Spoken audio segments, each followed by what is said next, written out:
ஆவியுலகின் விதிகள். பேரான்மாக்கள். ஒரே ஒரு கடவுள் மட்டும் இருக்கிறார். ஆனால் ஒவ்வொரு ஆன்மாவையும் தூய்மையான, நேர்மையான, அன்பான புரிதல் கொண்ட நல்ல அறிவார்ந்த ஆன்மாவாக ஆக்குவதற்கு எங்கள் அன்பான கடவுளுக்கு ஏராளமான உதவியாளர்கள் இருக்கின்றனர். இந்த உதவியாளர்களும் எங்களைப் போலவே மனிதர்கள்தான். பூமியில் மக்கள் அனுபவிக்கின்ற விஷயங்களையும் ஆவியுலகில் நாங்கள் அனுபவிக்கின்ற விஷயங்களையும் இவர்கள் அனுபவித்திருக்கின்றனர். அவர்கள் பல 100 முறை பிறவி எடுத்திருக்கின்றனர். பலமுறை மேலும் கீழும் போய் இப்போது இறுதியில் இந்நிலையை அடைந்திருக்கின்றனர்.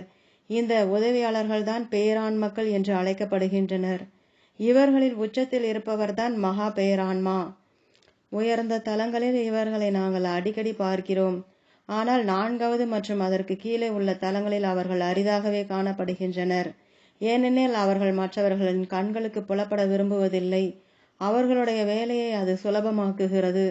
தீய மற்றும் மோசமான ஆன்மாக்களை மேம்படுத்துவது, எது சரி எது தவறு என்பதை அவர்களுக்கு புரிய வைப்பது, விரைவாகவும் குறைவான துயரத்தை அனுபவித்தும் தங்களுடைய கர்ம வினையை தீர்ப்பது எப்படி என்று அவர்களுக்கு அறிவுறுத்துவது, உயர்ந்த தலங்களை விரைவாக அடைவது ஆகியவற்றை உள்ளடக்கிய தங்கள் வேலையில் அவர்கள் அதிக வெற்றி பெறுகின்றனர். அவர்கள் எங்கள் அருகே இருக்கும்போது நாங்கள் மிகவும் மகிழ்ச்சியாகவும் உற்சாகமாகவும் உணர்கிறோம். எங்களுக்கு ஏதேனும் உதவி தேவைப்பட்டால் அவர்கள் உடனடியாக எங்களுக்கு உதவுகின்றனர். முதல் தளம் உட்பட எந்த ஒரு தளத்திலிருந்தும் ஒரு ஆன்மா உதவி கேட்டு அழைப்பு விடுக்கும் போது இந்த பேரான்மாக்கள் ஒரு சில நிமிடங்களில் அங்கு சென்று விடுகின்றனர். பூமியில் கூட ஒரு ஆன்மா உண்மைக்காக உதவி கேட்டு அழைத்தால் அவர்களுக்கும் உடனடியாக உதவி வழங்கப்படுகிறது. ஓர் ஆன்மா முதல் தளத்தில் இருந்தாலும் சரி, பூமியில் இருந்தாலும் சரி, அல்லது ஓர் உயர்ந்த நிலையில் இருந்தாலும் சரி, அது பற்றி கவலை இல்லை. உதவி கேட்டு உண்மையாக அழைப்புகள் விடுக்கும் போது அவற்றுக்கு எப்போதும் விடையளிக்கப்படும். புவிவாழ் ஆன்மாக்கள் இறைவனிடம் உதவி கேட்டவுடன் அவர்கள் வாழ்வில் ஒரு அதிசயம் நிகழ்வது குறித்த கதைகளை நாம் அடிக்கடி கேட்டிருக்கிறோம். மிக பதற்றமான ஒரு சூழ்நிலையில் உதவி கேட்டு விடுக்கப்படும் அழைப்புக்கு ஏதோ ஒரு வினோதமான வழியில் உதவி கிடைக்கும் போது அதை நீங்கள் ஒரு அதிசயம் என்று அழைக்கிறீர்கள். ஆவியுலகில் உள்ள உங்கள் அன்புக்குரியவர்களால் பலமுறை உங்களுக்கு உதவி செய்ய முடியும். அவர்கள் உங்களுக்கு உதவவும் செய்கின்றனர். ஆவி உலகில் உள்ள உங்கள் அன்புக்குரியவர்கள் உங்கள் மீது பெருமளவு அக்கறை கொண்டுள்ளனர் என்று நீங்கள் உறுதியாக நம்பலாம். உண்மையான அன்பு ஒருபோதும் சாவதில்லை என்பதை எப்போதும் நினைவில் வைத்திடுங்கள். பூமியில் நீங்கள் இறந்த பிறகு கூட அந்த அன்பு மட்டும் அடிவதில்லை. அன்பு என்பது மரணத்தை விட பெரியது. அன்பு நிரந்தரமானது. ஒரு ஆன்மா ஓர் உலகிலிருந்து இன்னொரு உலகிற்கு செல்வதுதான் மரணம். பூமியிலிருந்து நீங்கள் சொர்க்கத்திற்கு சென்றாலும் சரி, நரகத்திற்கு சென்றாலும் சரி, அதுதான் மரணம். மரணம் அப்படி ஒரு மிகப்பெரிய விஷயம் அல்ல. ஆனால் அன்பு அசாதாரணமானது, மிகச் சிறந்தது. கடவுளின் உதவியாளர்களை பற்றி இன்னும் சில விஷயங்களை இப்போது நாம் பார்க்கலாம். இவர்களை நாங்கள் பேரான்மாக்கள் என்று அழைக்கிறோம். நீங்கள் அவர்களை தேவதூதர்கள் என்று அழைக்கிறீர்கள். தேவதூதர்களுக்கு இறக்கைகள் கிடையாது என்பதை நாங்கள் இங்கு உங்களுக்கு சுட்டிக்காட்ட விரும்புகிறோம். ஆனால் அவர்கள் உண்மையிலேயே மிக வேகமாக நகர்வதால் அவர்களுடைய அங்கிகள் இறக்கைகளைப் போல தெரிகின்றன. அவர்களால் எப்படி மனித வடிவம் எடுக்க முடிகிறதோ அதே போல தங்களை நம்பாதவர்களை பிரமிக்கச் செய்வதற்கு அவர்களால் இறக்கைகளையும் உருவாக்கி கொள்ள முடியும். எனவே புவிவாழ் ஆன்மாக்கள் இறக்கைகளை பார்க்கின்றனர். ஒரு தேவதூதர்தான் தங்களுக்கு செய்திகளை கொடுத்து உதவி உள்ளதாக அவர்கள் நம்புகின்றனர். பேரான்மாக்கள் பணிவு கொண்டவர்கள், மற்றவர்கள் மீது கரிசனம் கொண்டவர்கள், பிறரை புரிந்து கொள்ளும் தன்மை கொண்டவர்கள். சிலருடைய விஷயங்களில் உதவுவதற்காக மகா பேரான்மாவிடம் ஒரு கோரிக்கை வைத்து அவர் மூலமாக கடவுளின் அனுமதி பெற்று கடவுளின் சில விதிகளை கூட அவர்கள் தகர்த்துகின்றனர். அவசரமான சூழ்நிலைகளில் இந்த அனுமதி ஒரு சில நொடிகளில் அல்லது நிமிடங்களில் கிடைத்து விடுகிறது. விஷயம் அவசரமானது அல்ல என்றால் அனுமதி கிடைப்பதற்கு ஒரு சில மணி நேரங்களோ அல்லது அதிகபட்சமாக ஒரு சில நாட்களோ ஆகலாம். எங்களுக்கு அனுமதி இல்லாத ஒன்றை செய்ய நாங்கள் விரும்பும் போது எங்கள் தளத்தின் தலைவரிடம் நாங்கள் முறையிடுகிறோம். நாங்கள் கூறுவதை கவனமாக கேட்டுவிட்டு அவர் எங்களிடம் சில கேள்விகள் கேட்பார். எங்கள் கோரிக்கை நியாயமானது என்றும் யாருக்கும் தீங்கு விளைவிக்காது என்றும் அவருக்கு தோன்றினால் கடவுளிடம் அனுமதி பெற்று கொடுக்கும்படி எங்கள் மகா பேரான்மையிடம் அவர் கோரிக்கை விடுப்பார். புவியுலகிற்கும் ஆவியுலகிற்கும் இடையே உள்ள வேறுபாடு இதுதான். எங்கள் தலங்களின் ஆட்சியாளர்கள் மிகவும் பணிவானவர்கள். அக்கறையும் புரிந்துணர்வும் மிக்கவர்கள். எனவே எங்களால் அவர்களோடு எப்போதும் தாராளமாக பேச முடியும். அவர்கள் அன்பும் பரிவும் நேர்மையும் ஒருங்கே அமைய பெற்றவர்களாக இருப்பதால் அவர்களைக் கண்டு நாங்கள் ஒருபோதும் பயப்படுவதே இல்லை. அவர்கள் தன்னலமற்றவர்கள். அவர்களை நாங்கள் முழுமையாக நம்புகிறோம். சில விஷயங்கள் தவறு என்று அன்போடும் பரிவோடும் அவர்கள் எங்களுக்கு புரிய வைக்கின்றனர். அதோடு அவ்விஷயங்கள் ஏன் தவறானவை என்பதையும் அவர்கள் எங்களுக்கு உணர்த்துகின்றனர். எங்கள் கோரிக்கைகளை மரியாதையற்ற விதத்தில் அவர்கள் ஒருபோதும் நிராகரிப்பதில்லை. எங்கள் கோரிக்கை தவறானது என்று அவர்கள் நினைத்தால் அதை அவர்கள் எங்களுக்கு விளக்கி கூறி அது ஏன் சாத்தியமில்லை என்பதை நாங்கள் புரிந்து கொள்ள எங்களுக்கு உதவுகின்றனர். அவர்கள் நியாயமானவர்கள், அன்புள்ளம் கொண்டவர்கள்.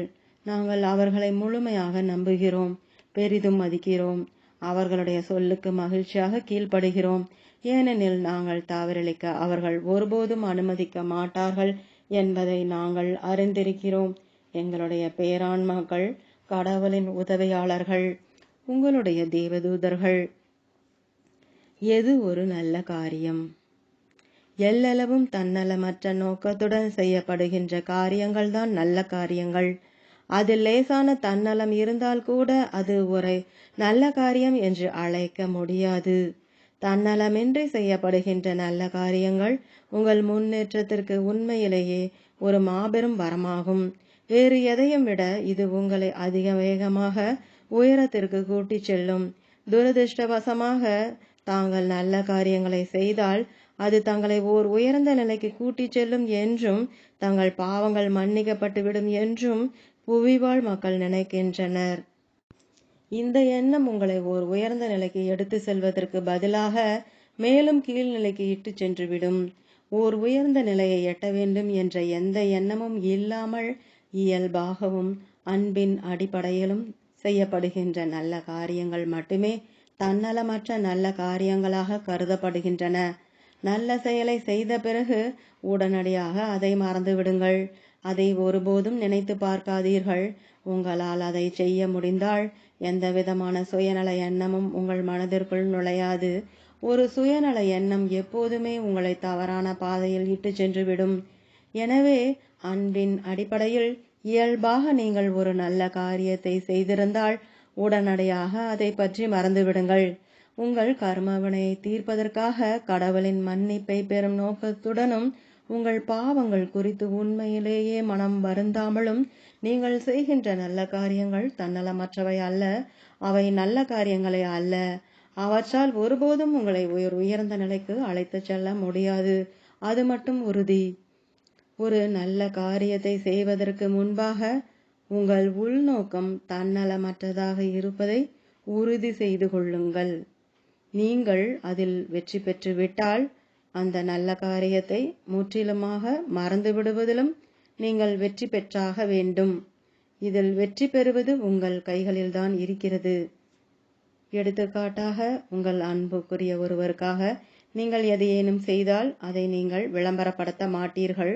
மீண்டும் மீண்டும் அதை பற்றி சிந்தித்து கொண்டிருக்க மாட்டீர்கள்.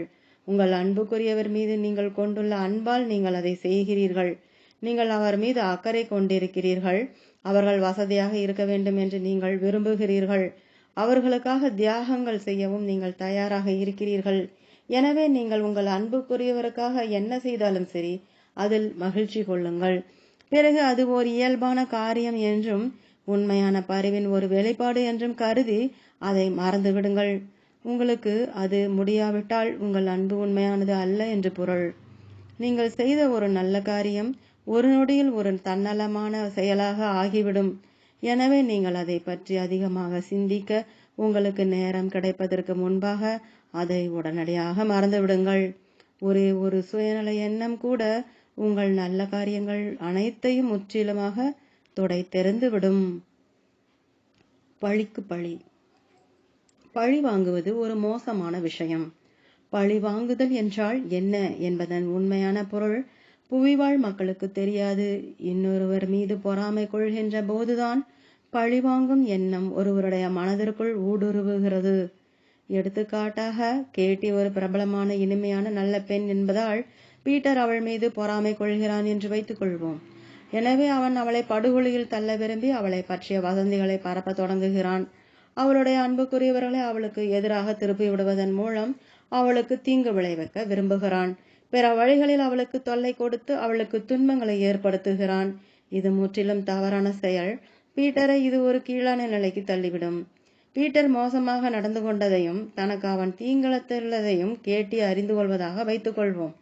தன் விஷயத்தில் பீட்டர் மோசமாக நடந்து கொண்டதால் தன்னை தற்காத்து கொள்ளும் விதமாக கேட்டி அவனுடைய உண்மையான நிறத்தை உலகிற்கு வெளிச்சம் போட்டு காட்ட விரும்பினாள். அதில் தவறில்லை.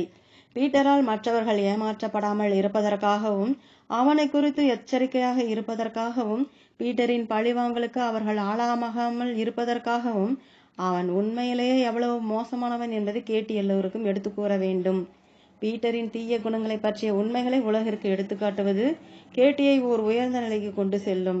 ஆனால் அவளுடைய இதயம் நல்லதாகவும் அவளுடைய நோக்கங்கள் தூய்மையானதாகவும் இருக்க வேண்டும். கேட்டி செய்தது ஒரு பழிவாங்கும் செயல் என்று பலர் கூறக்கூடும். ஆனால் அது பழிவாங்குதல் அல்ல. ஏனெனில் தான் அனுபவித்த துன்பங்களை மற்றவர் அனுபவித்து விடக்கூடாது என்ற எண்ணத்தில் அவர்களை காப்பாற்றுவதுதான் இங்கு அவளுடைய நோக்கமாக இருந்தது. அவளுடைய செய்கையால் இனி யாரும் பீட்டருக்கு பழியாக மாட்டார்கள். எனவே அவள் செய்தது ஒரு நல்ல செயல்.